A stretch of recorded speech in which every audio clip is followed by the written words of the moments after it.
I never imagined the person who would try to ruin my life would be the one who once swore she'd protect it. They say your best friend knows you better than anyone else, but what they don't tell you is that your best friend also knows exactly how to destroy you from the inside out. My name is Elise, and this is the story of how my best friend tried to replace me in every part of my life. My friendships, my job, even my relationship, until I stopped her in a way she never saw coming, and honestly, I still don't know if what I did makes me the villain or the survivor. Maybe you can tell me that. Because if your best friend tried to erase you piece by piece, would you fight back the way I did? It all started about a year ago, although if I'm being honest, the signs were there long before that. I just refused to see them. I met Jenna when I was 19, during our first semester of college. She was loud, confident, charming, everything I wasn't. I was shy back then, more comfortable behind a laptop than in a crowd. She noticed me one day sitting alone at a cafe, walked up, introduced herself, and within an hour we were talking like we'd known each other for years. She made me feel included, seen, valued. We became inseparable. We studied together, partied together, lived together after graduation. She was like the sister I never had, and I trusted her far more than I should have. Looking back now, I realize Jenna was never my friend.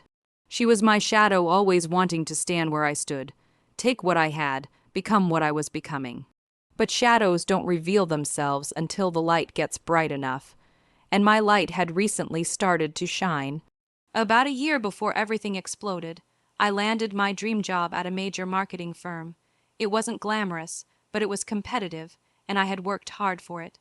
I was proud of myself. Jenna, on the other hand, bounced around jobs constantly. She'd quit after a few months, complain about her boss, say she was meant for something bigger. I understood her frustration and tried to help her. I reviewed her resume, helped her practice interviews, even recommended her for a position at my company. She seemed grateful, at least I thought she was, but then strange things began happening. My coworkers would make comments that didn't make sense, like asking if I was feeling better after being sick for 3 days, even though I never missed a day, or thanking me for sending documents late at night, which I hadn't done. There were decisions being linked to my name, things I supposedly said or did, that I knew I'd never done. At first I brushed it off, thinking maybe someone confused me with another new hire. But the confusion kept stacking up, and the more it did, the more uncomfortable I felt. Things at home became weird too. Jenna would make subtle jabs disguised as jokes. Your coworkers like me more than you know. She'd laugh. Or people must think you're so quiet next to me. Or I don't know how your boyfriend deals with your overthinking. She said it like it was playful, harmless teasing. But teasing stops being funny when it starts carving wounds. Then came the night everything clicked. My boyfriend Noah planned a small dinner with our mutual friends. We were celebrating his promotion, something he had worked incredibly hard for. I was excited, but when we got to the restaurant, everyone was oddly cold toward me. I tried to ignore it and enjoy the evening, but the tension was undeniable. When Noah got up to take a phone call, one of his friends, someone who's always been kind to me, leaned over and whispered, "Are you sure you're okay? Jenna said you've been acting really unstable." Lately, unstable, the word hit me like a punch. I felt my stomach flip. What did she say? I asked, keeping my voice calm even though my heart was racing. He hesitated, then sighed. "She told us you've been having breakdowns, that you're jealous of her and stressed out about work. She said you're paranoid and that she's trying to keep you grounded." My hands turned cold. I excused myself and went to the restroom, staring at myself in the mirror while my mind raced. Why would Jenna say that? What did she gain? I knew she liked attention, but telling people I was mentally unstable. That crossed a line I didn't even know she was capable of crossing. But I didn't confront her, not yet. I wanted to know the full story before I made a move. The next few weeks were weird. Jenna started spending more time with my coworkers even without me. She'd show up at my office unannounced, bringing coffee or snacks, chatting them up while I worked quietly at my desk. She made sure she was part of every group conversation. She followed them on social media, commented on everything, shared inside jokes with them. Jokes she wasn't supposed to even know. My boss once said, "Your friend Jenna is such a spark. No wonder you two are so close." I laughed awkwardly. But inside I felt sick. Something was off, very off. Then Noah started acting strange, too, distant. Distracted when I asked what was wrong, he just said he was tired, but it didn't feel like that. One night after he fell asleep, his phone lit up with a message from Jenna. I didn't want to snoop, but when the notification preview read, "Don't tell her I told you," my body moved before my mind did. I opened the conversation, and what I saw made my heart crumble. Jenna had been messaging him for weeks. Not in a flirtatious way, though the tone definitely crossed boundaries, but in a calculated, manipulative way. She told him I was overwhelmed, that I cried when he wasn't around, that I felt insecure about him, that I was afraid he'd leave me for someone more exciting. She even said I talked about breaking up with him because I didn't feel good enough. All lies. Every single one, and he believed her. Not because he didn't trust me, but because he trusted her. Because she had built a reputation as the honest friend who tells it like it is. My chest tightened, my breath got shallow. I felt betrayed by both of them, not the same way, not equally, but still betrayed. I closed the messages quietly and lay awake all night, staring at the ceiling, replaying every conversation, every joke, every strange moment from the past months. And the more I thought about it, the more I realized something horrifying. Jenna wanted my life, not just my attention, not just my job, not just my friends. She wanted me erased so she could take my place. The next day, I decided to investigate quietly. I went through my emails, comparing timestamps with moments Jenna had used my laptop. I noticed messages I didn't write. Files modified when I wasn't home, calendar events shifted. She had been editing things, small things that made me look forgetful or irresponsible. I checked my social media. She had been messaging people from my account on nights. She borrowed my phone to check something. Nothing huge, just small things to make me seem flaky, uninterested, rude.